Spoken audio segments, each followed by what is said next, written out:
Assalamualaikum warahmatullahi wabarakatuh. Para sahabat sekalian, syukur kepada Allah Subhanahu wa taala atas limpahan rahmat taufik hidayahnya kepada kita sekalian, sehingga pada kesempatan hari ini kita bisa bertemu kembali dalam tongkrongan Gubuk Faedah. Semoga pertemuan kita ini memang betul-betul melahirkan sebuah faedah yang pada akhirnya akan berguna bagi kehidupan kita di tengah masyarakat dan bermanfaat buat kehidupan beragama kita. Para sahabat sekalian, masih berkaitan dengan masalah fintech yang kemarin, yang beberapa waktu yang lalu saya telah mereview beberapa aplikasi terkait dengan jual beli emas secara online. Ada 8 aplikasi pada waktu itu. Nah, semua aplikasi itu berbasis fintech. Fintech itu finansial teknologi. Para sahabat sekalian, kali ini kita akan membahas secara khusus tentang masalah hukum daripada fintech itu sendiri. Jadi hukum fintech itu sendiri dalam pandangan hukum Islam itu bagaimana? Para sahabat sekalian, finansial teknologi merupakan sebuah teknologi yang merupakan sebuah keniscayaan. Jadi sebuah keniscayaan karena akibat perkembangan zaman yang tidak bisa ditolak lagi, sehingga kita mau tidak mau harus berhadapan dengannya. Nah, dalam pada ini, ketika kita bertransaksi dengan menggunakan finansial teknologi, maka terjadi akad yang istilahnya menyimpang dari akad asal. Jadi menyimpang dari akad asal. Akad asal orang yang namanya bertransaksi, baik itu transaksi jual beli ataupun transaksi lainnya, termasuk transaksi akad, pokoknya yang segala sesuatu yang melibatkan akad, hukum asalnya itu adalah pertemuan antara satu orang dengan antara dua orang yang saling bertransaksi. Misalkan dalam akad nikah, pertemuan antara calon mempelai dengan calon mempelai putra dengan calon mempelai putri, berhadapan langsung, terus kemudian terjadi namanya ijab kabul. Itu hukum asal. Tetapi dalam Islam menyikapi akad-akad ini tadi, ternyata dalam Islam itu ada beberapa pertimbangan. Ada beberapa pertimbangan yang menyebabkan terjadinya keringanan di sana. Misalkan untuk transaksi yang tolong menolong. Nah, tolong menolong itu hukum asalnya adalah antara yang ditolong dengan pihak yang menolong, itu hukum asalnya adalah saling berhadapan, dan akadnya merupakan akad tabaruk. Akad tabaruk semata-mata adalah untuk mengharapkan ridho dari Allah Subhanahu wa taala. Tetapi pada akhirnya karena faktor kondisi yang melibatkan si penolong, jadi yang melibatkan si penolong mungkin karena dirinya sendiri itu adalah orang yang nggak mampu, mungkin juga karena keuangannya juga sama-sama nipis, terus kemudian akhirnya ditoleransi karena faktor kebutuhan. Akhirnya tolong menolongnya itu tidak hanya sebatas akad qordu, jadi tidak sebatas akad qordu, tapi menjadi akad kirot, akad kafalah dan lain sebagainya.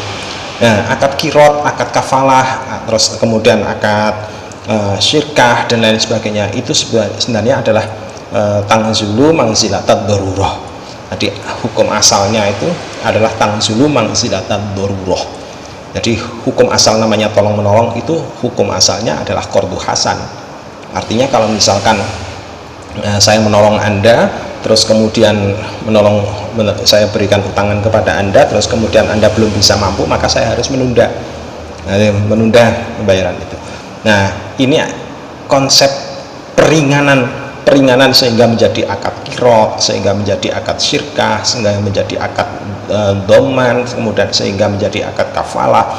Itu semua adalah ditujukan karena faktor darurah, lil hajah, karena adanya faktor hajat manusia, ada hajat masyarakat, sehingga yang membutuhkan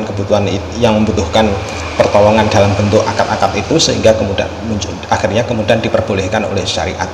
Ini adalah istilahnya secara syariah mengenai akad. Nah, secara syariah mengenai segala sesuatu yang terjadi di dalam perkembangan akad-akad di dalam hukum Islam. Nah, kali ini kita berbicara tentang masalah fintech. Fintech itu juga begitu. Jadi hukum asal fintech, namanya orang bertransaksi itu harus ada dalam satu majelis, harus ada dalam satu majelis. Jadi misalkan di situ terjadi ijab dan qabul, maka orang yang melakukan lafadz ijab itu harus didengar oleh orang yang melakukan orang yang menyatakan menerima. Jadi ini hukum asalnya. Jadi hukum asalnya. Nah, tetapi karena perkembangan teknologi, jadi karena perkembangan teknologi, maka akad tersebut menjadi berkembang. Jadi akad tersebut menjadi berkembang sehingga kemudian konsep majelis tadi, majelis yang namanya harus berhadapan dengan antara orang satu dengan orang yang lain, itu majelis yang asalnya modelnya seperti itu, akhirnya kemudian setelah munculnya adanya wasilah berupa handphone, berupa telepon, berupa surat menyurat dan lain sebagainya, akhirnya kemudian muncul namanya konsep majelis akad. Jadi muncul pengembangan dari konsep majelis akad yang asli, yang asalnya harus berhadapan-hadapan antara muta'aqidain, antara dua orang yang transaksi, kemudian berkembang menjadi karena adanya wasilah ini tadi. Nah, karena adanya wasilah ini tadi dinamakan sebagai akad turunan. Jadi namanya akadnya sudah merupakan akad turunan. Nah, akad derivatif. Nah,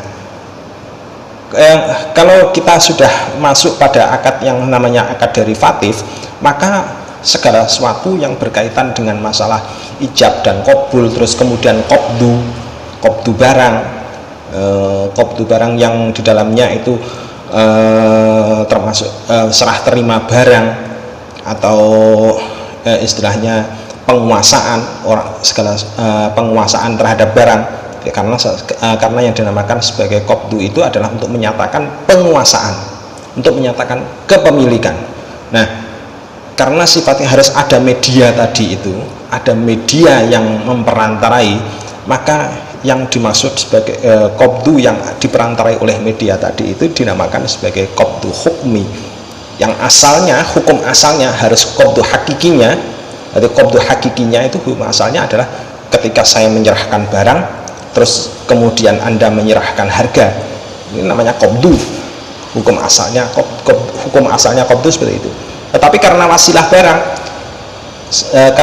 barang, misalkan saya telepon, saya beli ya barang milikmu, terus kemudian oleh orang yang berada di seberang sana dijawab ya. Nah, konsep iya tadi itu sudah masuk di dalamnya adalah qabdu hukmi. Jadi sudah masuk di dalamnya adalah qabdu hukmi. Nah, qabdu yang sifatnya adalah turunan. Bagaimana konsep syariah, bagaimana konsep dalil yang menggambarkan tentang masalah itu? Konsep dalil ini oleh Imam Nawawi dinyatakan sebagai begini: al muradu bil majlis alladzi yustaratu fihil i'ta majlis tawajjud wa huwa ma yahsulu bihil irtibat bainal ijab wal qabul wala nadra ila makanil akdi. Yang dimaksud dengan majelis yang disyaratkan melakukan penyerahan di dalamnya adalah majelis tawajud, yaitu majelis saling menerima antara dua atau lebih pelaku transaksi. Nah, terus kemudian yaitu suatu gambaran yang bisa memberikan kesan telah terjalinnya relasi ijab dan qabul. Jadi di sini ada penjelasan dari penekanan dari Imam Nawawi bahwasannya yang dimaksud dengan majelis akad secara hukum majelis akad yang semula itu adalah harus berhadapan-hadapan, maka ketika terjadi perkembangan karena adanya wasilah, maka penggambaran daripada majelis itu menjadi lebih umum lagi. Jadi lebih diumumkan lagi bahwasanya yang dimaksud sebagai majelis terjadinya akad itu majelis yang di situ ada konsepsi akad ijab dan qabul, itu adalah majelis yang di dalamnya itu pokoknya tergambar. Jadi majelis itu bisa menggambarkan apa? Menggambarkan bahwa telah terjadi yang namanya serah terima. Saya beli barang Anda ya? Ya. Nah, ketika terjadi seperti itu, meskipun itu harus melalui telepon, meskipun itu harus melalui SMS, itu hukumnya sudah termasuk dinamakan sebagai istilah majelis akad, dan terjadi lafadz ijab dan qabul yang diperantarai oleh wasilah irtibat. Para sahabat sekalian, fintech juga tidak jauh dari seperti ini, dari akad ini. Jadi fintech tidak jauh dari akad terjadi yang akad menggambarkan telah terjadinya relasi antara muta'aqidain, termasuk dalam hal ini adalah SMS tadi. SMS itu sudah termasuk bagian dari ketika seorang menanyakan ke saudaranya bahwasanya dia akan beli barang, terus kemudian dibalas melalui SMS tadi, itu adalah gambaran sederhana daripada fintech. Nah, di dalam perkembangan fintech saat ini, bahwasanya misalkan kita sudah mentransfer uang ke orang lain, lewat akun fintech yang kita miliki. Akun fintech kita itu sudah dianggap sebagai bagian dari alat untuk melakukan qabdu. Jadi akun kita tadi itu sudah dihukumi sebagai alat untuk melakukan qabdu. Contoh, misalkan saya mau menabung ke bank lain dengan jalan mentransfer uang saya yang dari bank satu ke bank lain. Terus kemudian saya melakukannya itu lewat fintech. Dari situ terus kemudian saya mengetahui bahwasanya transfer saya sudah masuk ke bank lain. Mengetahuinya dari mana? Dari report atau dari catatan pemberitaan notifikasi bahwasanya transaksi transfer itu sudah berhasil.